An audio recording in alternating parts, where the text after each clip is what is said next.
Hey guys, Alex Kazor from SteelersDepot.com to do our recap of one of the wildest games in this season for the Steelers, and I think league wide. And Steelers have been in a couple of these. They either have some of these blowouts or some of these really close games, the Cowboys games and the today's Ravens game, which the Steelers come out on the right end of.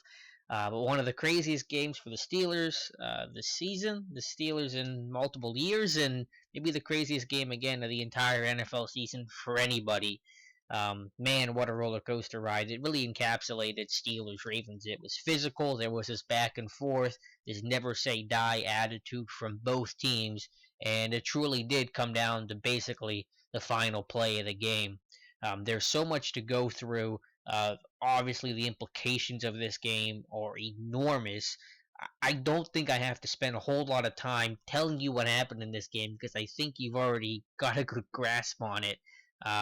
Started off great for the offense, first drive, running down the field. I am really surprised at how effective the Steelers' run game was. I mean, I know the Ravens got chewed up on a little bit a week ago against the Eagles. Ryan Matthews put a buck 28 on them, and I understand how good Bell is and how good this offensive line for the Steelers has played, but I didn't expect the Ravens to get run up on like that 2 weeks in a row, and I still regard them as one of the top run defenses in the NFL. Brandon Williams, who I've raved about at any chance I get, I think a top 10 defensive player in this league. So I thought that was a great way to set the tone and the energy for this team on the first drive, running some of those lead strong plays with Nix, some of the powers and the counters with, even Ramon Foster getting involved in the pulling game.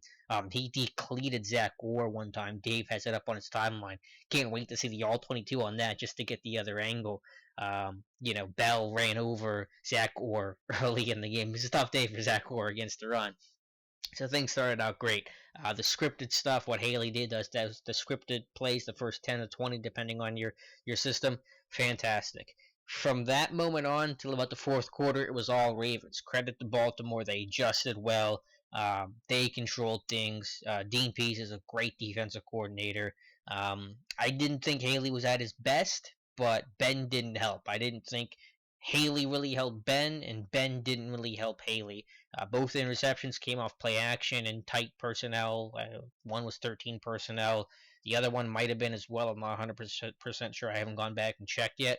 They were bad decisions, bad throws by Ben. The one David Johnson is open over the middle, and maybe he got tugged on a little bit. People were telling me I didn't see it necessarily, but that throw is still a pretty bad miss. Ben from an unsound base whiffs on it. And the second one, there's options on that play. I think Eli Rogers was open on the flat. And bottom line is, even if it's a busted play, it's not a good play call, you can't make that throw. It's a terrible throw. There's no chance of that working. Your job as a quarterback is to make a profit on every single snap, and that's not making a profit. Rather have the incompletion, the check down, literally anything else than that.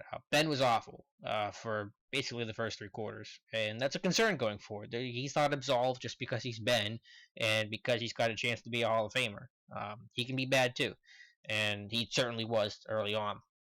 But the larger picture, because really we're talking about this game is larger picture, getting in playoffs, getting the 3 seed, the potential to really make a deep run, considering what's happening in the rest of the AFC, with the losses of Derek Carr, and Houston's not a strong team, and things like that. It's big picture stuff, and the resiliency from this team, from this defense. Everyone had their highs, everyone had their lows. In all 3 phases, there were successes. In all 3 phases, there were downfalls. It's that bounce back mentality. It's that hand in the pile, that next man up. Who are we going to call on next? Forget about the last play, short term memory. That's the culture that's been created, and it's stability at the top with the Roonies. It's what Tomlin has nurtured and really created over 10 years. When you have that consistency, and when there's an expectation that everyone is aware of, from the veterans to the new guys, the veterans bring the young guys along, tell them this is how things work here, this is how the expectation goes. So when you're asked to play a DeMarcus Ayers more than what you're wanting to, when you're asked to play a Johnny Maxey more than what you're wanting to, they know exactly what's expected of them, what their job is to do going into that week, and now their job is to go out there and execute it. And it wasn't perfect. Maxey had his problems. The defensive line obviously had their issues. The depth is woefully thin. The talent is woefully thin. And the Ravens started to run on them. Poor tackling, guys not getting off blocks. It got rough for a stretch. There's no doubt about that. And that can't continue. Hopefully, health will change that. But there's still some fundamentals that this team will lack sometimes that'll make you pull your hair out. But just overall, it's that resiliency. I mean, my goodness, you're down, 10 points, 40 seconds into the fourth quarter. I mean, a lot of teams are just going to give up and wilt there and just say, it isn't our day. But Steelers regrouped, they picked themselves up, and they made the plays when they had to. And that's kind of the mantra of this team all year long. It's usually never easy, it's usually never pretty, but they get the job done and they handle adversity and they rally as a team, I think, better than anybody else in the NFL. And that can be a detriment because you don't want to have to keep doing that because eventually it's going to bite you in the butt.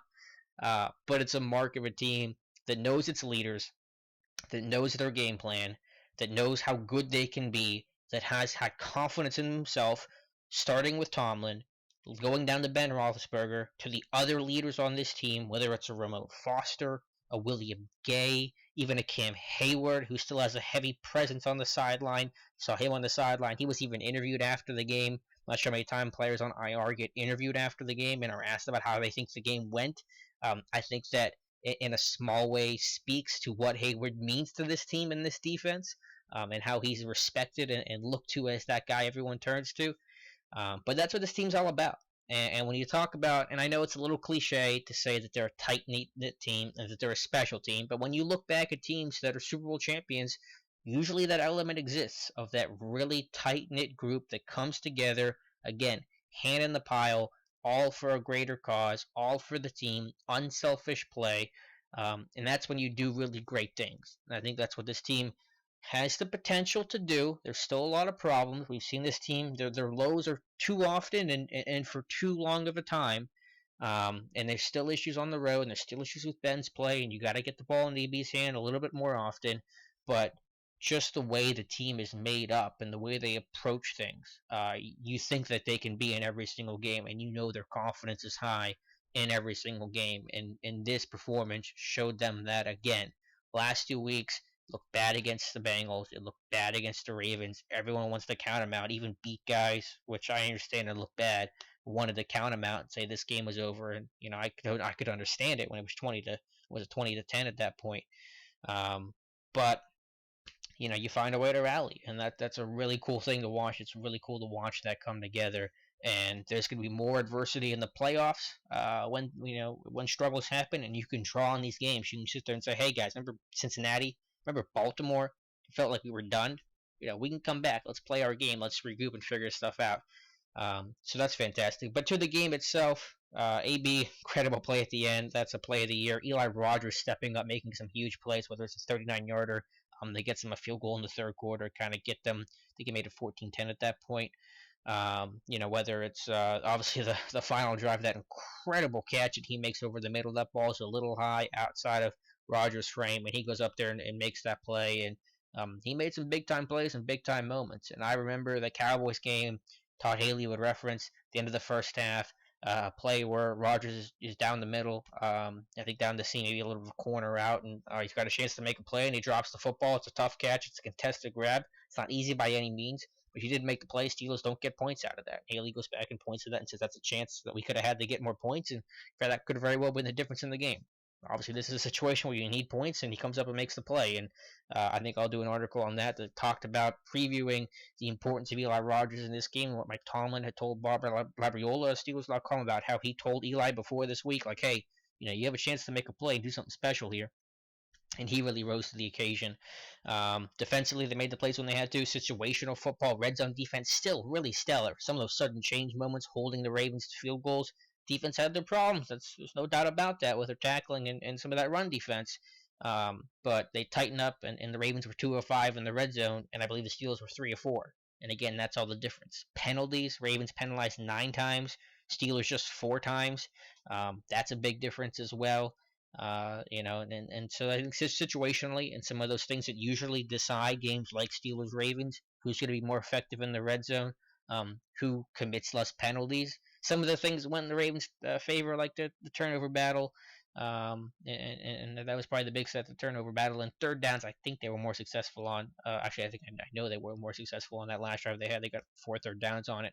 But some of those key stats the Steelers, had in their favor, and it was enough to win the game. So just a crazy game, crazy outcome, a lot of fun to watch, a lot of heart attacks. So big picture, Steelers are the 3 seed. They are locked in. They cannot move up. They cannot move down. Some other teams can. Don't know who the 2 seed's going to be. It's either going to be Oakland or Kansas City. Week 17 will still play that out. But all the teams are in. But Miami's in as a wild card. Kansas City or Oakland will be one of the wild cards. So that's it. So that, everything's kind of set up. Still don't know who Steelers are going to play in the wild card round. It could be KC, I think. It could be Oakland or Miami. I think those are the 3 teams. I haven't. Don't quote me on that. I could actually be totally wrong. I haven't looked at it too closely. I know things can still, shake out however they can. But we'll see what Tomlin approaches Week 17. I'm sure guys will get rests. I don't know if it's going to be the whole game. I don't know if guys are going to play half. Of course, anyone that's questionable and got injury, they're going to sit out. So don't expect to see Tuitt or Jerry Screen or Coates or maybe Coates. I mean, just to get the reps in. But obviously, guys are going to be limited, and so it's going to be somewhat of a rest game. But we'll see how Tomlin approaches it. He is a pretty aggressive guy, and I don't know how exactly he feels about sitting guys or not. Maybe there's a history. I'm sure there's some sort of history there with that. Maybe we can go check that out. But right now, it's just a fantastic win, and I'm all for analyzing how you get the win and things you got to improve on.